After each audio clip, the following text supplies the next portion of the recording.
श्रीमान वेंकटनाथार्य कवितार्के केसरी वेदांत आचार्यवर्यो मे सन्निधत्तां सदाहृदि रामानुजदयापात्रं ज्ञानवैराग्यभूषणं श्रीमद्वेंकटनाथार्यं वन्दे वेदान्तदेशिकं लक्ष्मीनाथसमारम्भां नाथयामुनमध्यमाम् अस्मदाचार्यपर्यन्तां वन्दे गुरुपरम्परां यो नित्यमच्युतपदाम्बुजयुग्मरुक्मव्यामोगतस्ततितराणाय मेने अस्मद्गुरोर्भगवतोस्य दयैकसिन्धोः रामानुजस्य शरणं शरणं प्रपद्ये श्रीवत्सचिन्नमिश्रेभ्यो नमभुक्तिमधीमहे यदुक्तयस्त्रयी कंठे यान्ति मंगलसूत्रतां श्रीपराशरभट्टार्यः श्रीरंगेशपुरोहितः श्रीवत्साङ्कसुतः श्रीमान् श्रेयसे मे अस्तु भूयसे. श्री पराशर भट्टरुடைய ஸ்ரீ ரங்கராஜஸ்தவம் உத்தர சதகம் அனுபவித்துக் கொண்டிருக்கிறோம். நேற்றைய தினம் சரணாகதி சரணம் புகுந்தேன் அப்படின்னு 89வது ஸ்லோகத்தில் வார்த்தைக்காக மீதி அதை சரணாகதியை பற்றி பிரபத்தியை பற்றி தெரியாமல் இருந்தாலும் விஷயமே அறியாமல் இருந்தாலும் சரணம் புகுந்தேன் என்று ஒரு வார்த்தை சொன்னேன் அப்படின்னு அனுபவித்தான். இன்றைக்கி 90வது ஸ்லோகம். त्वयि सति पुरुषार्थे मत्परे चाहमात्मक्षयकरकुहनार्तान् श्रद्धदत् रङ्गचन्द्र जनमखिलमहं युः वञ्चयामि त्वदात्मप्रतिभवदनन्यज्ञानिवद्देशिकः सन् प्रतिभवत् अनन्यज्ञानिवद्देशिकः सन् त्वयि सति पुरुषार्थे मत्परे चाहमात्मक्षयकरकुहनार्तान् श्रद्धदत् रङ्गचन्द्र जनमखिलमहम्युः वञ्चयामि त्वदात्मा प्रतिमभवदनन्यज्ञानिवत् देशिकः सन्. ए रङ्गचन्द्रा, ரங்கநாதா, சரணம் புகுந்தேன் என்ற வார்த்தையினாலே பண்டிதர் முதல் பாமரர் வரை எல்லாரையும் நான் வஞ்சித்து வருகிறேன் என்று நைச்சானுசந்தானம் பண்ணுகிறார் பட்டர் இந்த ஸ்லோகத்தில். திருவரங்கத்தின் சந்திரனே, அனைத்து விதமான புருஷார்த்தமாகவும் என்னை பெறுவதற்கு மிகவும் ஆவலாக உள்ளவனாகவும் நீ இருக்கிறாய். இப்படி நீ இருக்கும்போது நான் செய்வது என்ன? எனது ஆத்மாவின் ஸ்வரூபத்திற்கு நாசத்தை ஏற்படுத்தவல்ல, போலியான ஃபேக்காக உலக விஷயங்களில் எனது மனதை திருப்பி உலக விஷயங்களில் என் மனசை எடுக்க முடியல. இந்த அல்பமான அஸ்திரமான உலக விஷயங்களில் எனது மனதை திருப்பி அவற்றை மிகவும் விரும்பி அகங்காரம் தலைக்கேறியவனாய் உள்ளேன் அடியேன். மேலும் கீதையில் நீ அருளியபடி உனது ஆத்மாவாக உள்ள ஞானி நான் என்றும் உன்னை விட மாறுபடாத ஆச்சாரியன் நான் என்றும் அனைவருக்கும் நான் கூறிக்கொண்டு அவர்களையும் வஞ்சிக்கிறேன், ஏமாத்துறேன், வேஷம் போட்டுண்டு ஏமாத்துறேன் என்கிறார் சுவாமி. ரங்கநாதா, தேவரீரே பிராப்பியமாகவும் பிராபகமாகவும் இருக்கச் செய்தேயும் பரம புருஷார்த்தமாக விளங்குபவராயிருந்தாலும் எளியனிடத்தில் ஊற்றமுடையவராயிருந்தாலும் அடியேன் ஸ்வரூப நாசத்தை விளைவிக்கக்கூடிய சப்தாதி விஷயங்களிலே, சிற்றின்பத்திலே, விஷய சுகங்களிலே மண்டி கிடக்கிறேன். மேலும் ஆத்மா இல்லாத இடத்திலும் ஆத்மா என்ற எண்ணத்தை உடையவனாயிருக்கிறேன். சரீரமே ஆத்மா, சரீர போக்கியமே முக்கியம்னு நினச்சிட்டு இருக்கேன். ஞானீத்து ஆத்மைவமே மதம் என்று கீதையிலே அருளினபடி தேவரீருக்கு ஆத்மா போன்றவனாய் அனன்யா சிந்தையந்தோமாம் என்றபடி வேறு சிந்தனையே இல்லாமல் இருக்கிற ஞானியைப் போல நான் அகங்காரம் கொண்டு என்னை ஆச்சாரியன் என்று சொல்லிக்கொண்டு பண்டிதர் பாமரர் எல்லாரையும் வஞ்சித்து வருகிறேன் என்கிறார் சுவாமி. எவ்வளவு ஒரு ஹியூமிலிட்டி, நைச்சானுசந்தானம். பராசரபட்டர் மகனீயர், மகானுபாவர். வேதாந்த தேசிகனுக்கு அவ்வளவு ஒரு ஈடுபாடு பராசரபட்டருடைய ஸ்ரீ சுக்தி மேலேயும் அவருடைய குணானுபவத்திலையும் மகிமையிலையும். நிறைய கிரந்தத்தில் பராசர பட்டருடைய ஸ்ரீசுக்தியை எடுக்கிறார்.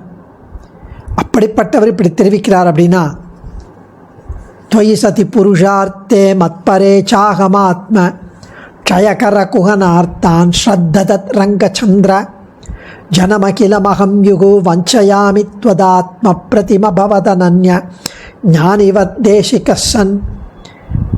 சுவாமி சொல்வது நைச்சான சந்தானத்தில் அடியனைப் போலவே இருப்பவர்களுக்கு தான். வெளி வேஷம் போட்டுண்டு ஏதோ இதெல்லாம் சொல்லிண்டு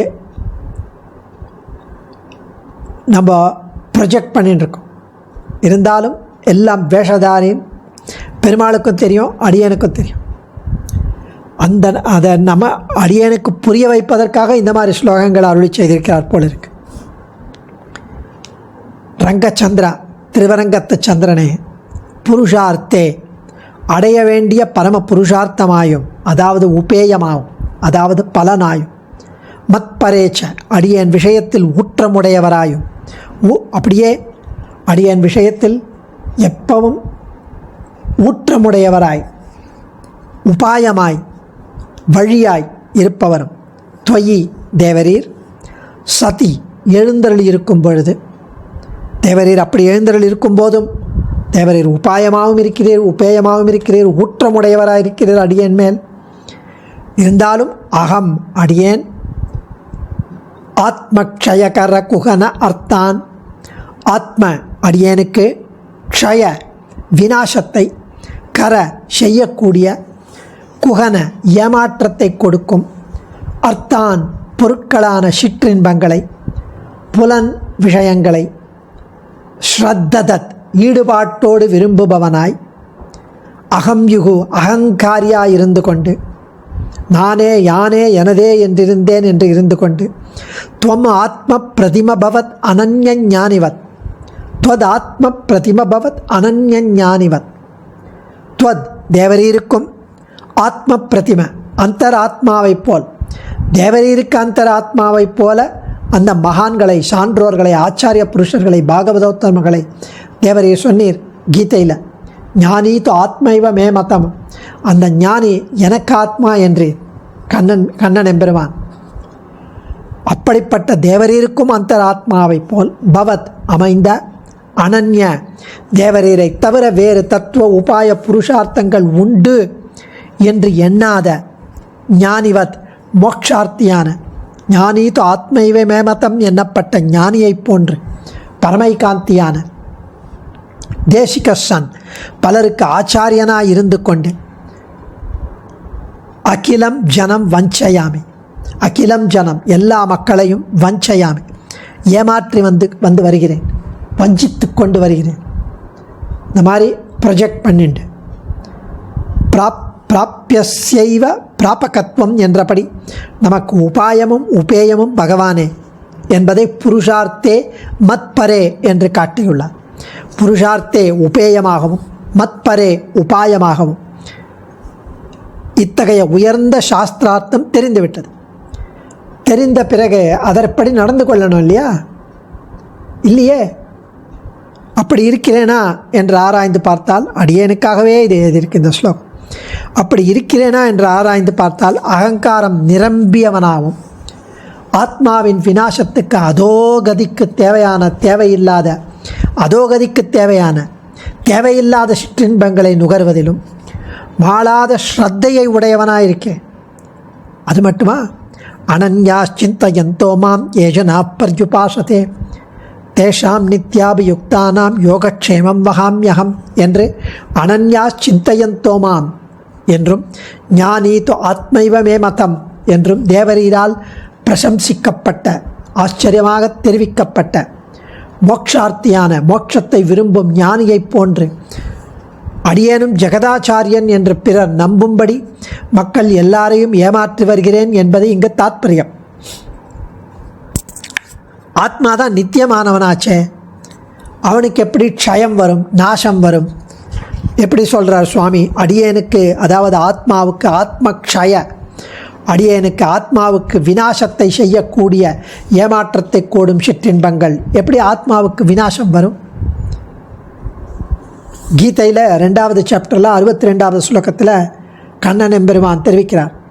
தியாயதோ விஷயான் பும்சஹ சங்கஸ்தேஷு உபஜாயதே சங்காத் சஞ்சாயதே காமஹ காமாத் க்ரோதாபிஜாயதே क्रोधात् भवति सम्मोहः सम्मोहात् स्मृति विभ्रमः स्मृतिभ्रंशात् बुद्धिनाशो बुद्धिनाशात् प्रणश्यति. அதாவது ஆசை, அதாவது காதல், பிரீத்தி, இப்படி விஷய சுகங்களிலே மனம் சென்ற ஜீவனுக்கு அந்த விஷயங்களிலே பற்றுதல் ஏற்படும். அந்த பற்றுதலால் ஆசையால் அனுபவித்தே ஆக வேண்டும் என்ற பெரும் காதல் உண்டாகும். அந்த காதலால் அதற்கு தடை ஏற்படும் இடத்தில் கோபம் வரும். ஏன்னா அது கிடைக்கல. கோபத்திலிருந்து இது செய்யணும், இது செய்யக்கூடாது என்ற விவேகம் இல்லாமல் போய்விடும். அந்த அவிவேகத்தினால், விவேகம் இல்லாமல் இருப்பதால் ஆத்மாவை காண, இந்திரியத்தை வெல்ல நாம் முயன்று வருகிறோம் என்ற நினைவே அழிந்துவிடும். அந்த நினைவு நீங்கியதால் உபாயத்தை அனுஷ்டிக்க வேண்டும் என்ற புத்திக்கு அழிவு ஏற்படும். அந்த புத்திக்கு அழிவு ஏற்படுவதால் அவன் மீண்டும் சம்சாரியாகி விடுகிறான். ஸோ பரமாத்மா விஷயத்தை விட சிற்றின்பங்களில் அதிகம் ஈடுபாடு என்கிறார். ஸ்ரத்ததத், ஈடுபாட்டோடு விரும்புபவன் சிற்றின்பங்களை. இன்ஃபேக்ட் சரணாகதி தீபிகாலையும் இதே சுவாமி தேசிகன் ரொம்ப அழகாக தெரிவிக்கிறார். அது 43வது ஸ்லோகத்தில் சுவாமி சரணாகதி தீபிகாவில் சத்வாதி அதே எடுக்கிறார்.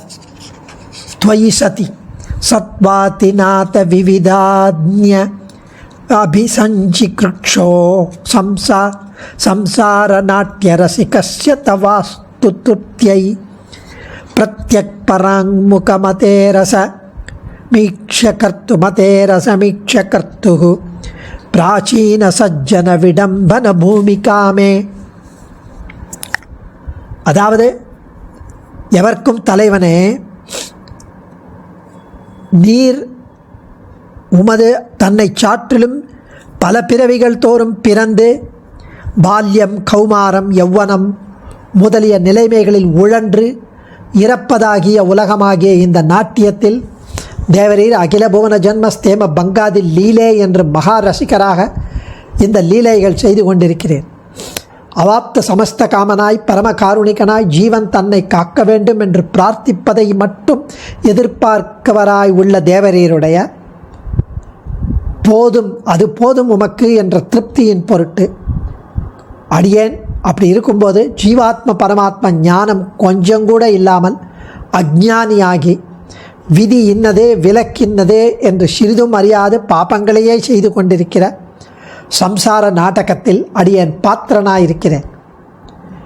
அப்படி என்னுடைய பூர்வாச்சாரியர்கள், என்னுடைய மூதாதையர்கள், என்னுடைய குலத்திலே மூதாதையர்கள், ஆச்சாரிய வம்சத்திலே பூர்வாச்சாரியர்கள், அப்படிப்பட்ட ஆச்சரியமான மகனியர்கள், பிரம்மவித்துக்கள், அவர்களின் தன்மையை காப்பி பண்ணுறேன், வேஷம் போடுறேன். அப்படிப்பட்ட வேஷம் முதலியவைகளை கூடிய இந்த ரூபமானது உண்டாகட்டும் என்கிறார். அதாவது பூர்வாச்சாரியர்கள் போல் நான் வெளிவேஷம் மட்டுமாவது தேவரீருக்கு திருப்தியை உண்டாக்கட்டுமே. அட்லீஸ்ட் வெளிவேஷம் போட்டுக்கனே நல்லவனை போல, அது உமக்கு திருப்தி உண்டாக்கட்டும். ஏன்னா தேவரீர் தான் நாட்டியத்தில் ரசிகராயிற்று, மகா ரசிகராயிற்று. அதனால் நாட்டியத்தில் அரசர்கள் முதலியவர்கள் நடனத்தில் தேவர், மனிதர், மிருகம் முதலிய வேஷம் தரித்தால் அவர்கள் திருப்தி அடைவதில்லை.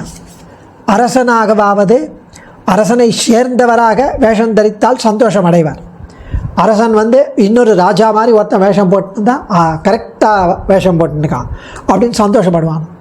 அதே போல் சம்சார நாட்டிய ரசிகரான பகவானுக்கும் உலகமாகிய நாட்டியத்தில் வேஷதாரியாகிய நான் பகவத் பக்தர்களைப் போல, ஆச்சாரிய புருஷர்களைப் போல வேஷம் போண்டால் திருப்தி உண்டாகும் உமக்கு என்பது இங்கு உள்ளுரை. ரசமான விண்ணப்பம். சம்சாரமாகிய நாட்டிய மேடை, அதில் நடக்கும் நாட்டியத்தை நன்கு ரசிப்பவன் நீ. உனக்கு இனிய ரசம் விளைவிக்கிறேன் நான்.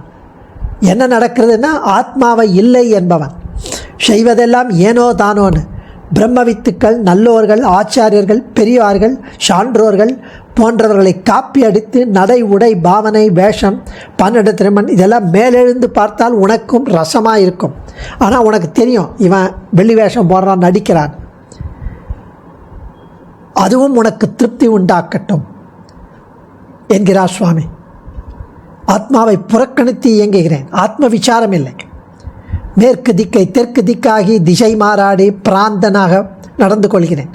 எதையும் ஆராயாமல் முன் யோசனையின்றி நடந்து கொள்கிறேன். முன்னோர், பூர்வர், சஜ்ஜனர், பாகவதோத்தமர் அவர்கள் போல நடை, உடை, பாவனைகளை மாத்திரம் கொண்டுள்ளேன். அவர்கள் போல வேஷம் போடுகிறேன். பிராச்சீன சஜ்ஜன விடம்பன பூமிகா என்கிறார். இது உனக்கும் மகிழ்வூட்டும் தானே என்கிறார் சுவாமி. அடியேன் தன்யோஸ்மி. கவிதார்க்கிக சிம்ஹாய கல்யாண குணசாலினி ஸ்ரீமதே வெங்கடேஷாய வேதாந்த குரவே நமக.